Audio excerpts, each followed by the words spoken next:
नमस्कार। कभी सोचा है कि कुछ विश्वास इतने अटूट क्यों होते हैं? मतलब इतने मजबूत कि उन्हें हिलाना नामुमकिन सा लगता है। तो चलिए आज इसी की बनावट को समझते हैं और जानते हैं कि आखिर ये इतने शक्तिशाली बनते कैसे हैं। तो सोचिए, एक मामूली सी राय और एक गहरे यकीन में आखिर फर्क क्या है। यही सवाल हमें ये समझने में मदद करेगा कि कुछ विचार कैसे हमारे व्यक्तित्व का, दुनिया को देखने के हमारे तरीके का एक अहम हिस्सा बन जाते हैं।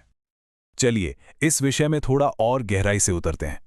जब कोई विचार सिर्फ एक पल की सोच से कहीं ज्यादा बन जाता है तो मनोविज्ञान में उसके लिए एक खास शब्द है, अभिवृत्ति या एटीट्यूड।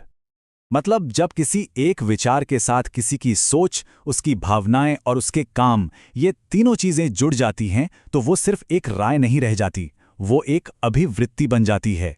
और यही भावनाएं और काम उसे इतनी ताकत देते हैं। साइकोलॉजी के हिसाब से देखें तो अभिवृत्ति या एटीट्यूड मन की एक अवस्था है। ये किसी भी टॉपिक पर हमारे विचारों का एक सेट है और इसकी एक खासियत है, ये या तो पॉजिटिव होती है या नेगेटिव या फिर न्यूट्रल। अच्छा, एक बहुत ही दिलचस्प बात यह है कि किसी भी एटीट्यूड की बनावट को समझने के लिए एक मॉडल है, ABC मॉडल, और ये 3 अक्षर ही इसकी पूरी कहानी बता देते हैं। तो किसी भी एटीट्यूड के 3 मुख्य हिस्से होते हैं। ए है अफेक्टिव यानी हमारी भावनाएं, बी है बिहेवियरल यानी हमारे काम, और सी है कॉग्निटिव यानी हमारे विचार। ये तीनों मिलकर ही हमारे एटीट्यूड को बनाते हैं। चलिए इसे एक आसान से उदाहरण से समझते हैं। सोचिए किसी ऐसे इंसान के बारे में जिसका हरे भरे पर्यावरण को लेकर एक पॉजिटिव एटीट्यूड है। अब देखते हैं ये ABC मॉडल यहां कैसे काम करता है। तो इसका सी यानी कॉग्निटिव कंपोनेंट क्या होगा? ये वो विचार और विश्वास है जो उस इंसान के मन में है, जैसे कि हरा भरा पर्यावरण हमारे लिए बहुत जरूरी है। ये इसका लॉजिकल, सोचने समझने वाला हिस्सा है। अब आते हैं ए यानी अफेक्टिव कंपोनेंट पर। ये हैं उस विषय से जुड़ी हुई भावनाएं, जैसे हरियाली देखकर खुशी महसूस करना और पेड़ों को कटते देखकर दुखी होना। असल में यही भावनाएं हैं जो उस एटीट्यूड को असली ताकत देती हैं। और आखिर में है बी, बिहेवियरल कंपोनेंट। ये है कुछ करने की प्रवृत्ति, जैसे पेड़ लगाने के किसी अभियान में हिस्सा लेना या फिर कूड़ा कचरा कम करना। ये दिखाता है कि हमारे विचार और हमारी भावनाएं कैसे असल एक्शन में बदलते हैं। ठीक है, तो अब ये सवाल ये उठता है कि ये एटीट्यूड्स बनते कैसे हैं? ये जन्म से तो होते नहीं हैं, हम इन्हें अपनी जिंदगी में सीखते हैं। तो ये एटीट्यूड सीखे कैसे जाते हैं? देखिए इसके कई तरीके हैं।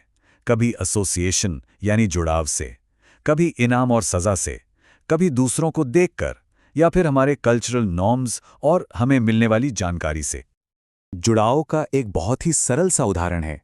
सोचिए, स्कूल में कोई छात्र किसी एक टीचर को बहुत पसंद करता है, तो उसे उनका पढ़ाया हुआ सब्जेक्ट भी अच्छा लगने लगता है। यहाँ क्या हुआ? टीचर के लिए जो पॉजिटिव भावनाएं थीं वो उस सब्जेक्ट पर ट्रांसफर हो गई। बिल्कुल वैसे ही इनाम और सजा भी हमारे एटीट्यूड्स को बनाते हैं। अगर किसी को योग करने के लिए तारीफ मिलती है तो धीरे धीरे स्वास्थ्य को लेकर उसका एटीट्यूड और भी पॉजिटिव हो सकता है। तो हम ये तो जानते हैं कि हम सीखते हैं, पर कहाँ से और किससे? वो कौन से बाहरी प्रभाव हैं जो हमारे विश्वासों को आकार देते हैं? देखिए, हमारे एटीट्यूड्स के सबसे बड़े स्रोत तो हमारे आसपास ही हैं। हमारा परिवार और स्कूल, हमारे दोस्त और हमारा सोशल सर्कल, हमारे अपने निजी अनुभव, और हाँ, मीडिया तो है ही। निजी अनुभव की ताकत कितनी ज्यादा हो सकती है, इसका एक बहुत ही मार्मिक उदाहरण एक सैन्य ड्राइवर की कहानी है जिसने एक मिशन में अपने सभी साथियों को खो दिया। उस एक पल ने उसकी पूरी जिंदगी बदल दी। उसने सेना छोड़ दी और अपना जीवन समाज के विकास के लिए समर्पित कर दिया। अच्छा, अब एक और दिलचस्प स्थिति के बारे में सोचते हैं।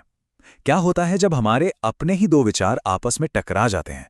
ये एक बहुत ही अनोखी मानसिक स्थिति को जन्म देता है।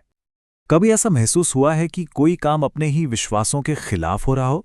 वो जो एक अजीब सी बेचैनी होती है ना, उसी भावना को संज्ञानात्मक विसंवादिता या कॉग्निटिव डिसोनेंस कहते हैं। इसका एक क्लासिक उदाहरण देखिए। एक विचार है धूम्रपान जानलेवा है और दूसरा विचार है मैं धूम्रपान करता हूं। अब ये दोनों विचार एक दूसरे के बिल्कुल खिलाफ हैं, जिससे एक मानसिक संघर्ष पैदा होता है। तो सवाल ये है कि हमारा दिमाग इस टकराव को कैसे सुलझाता है।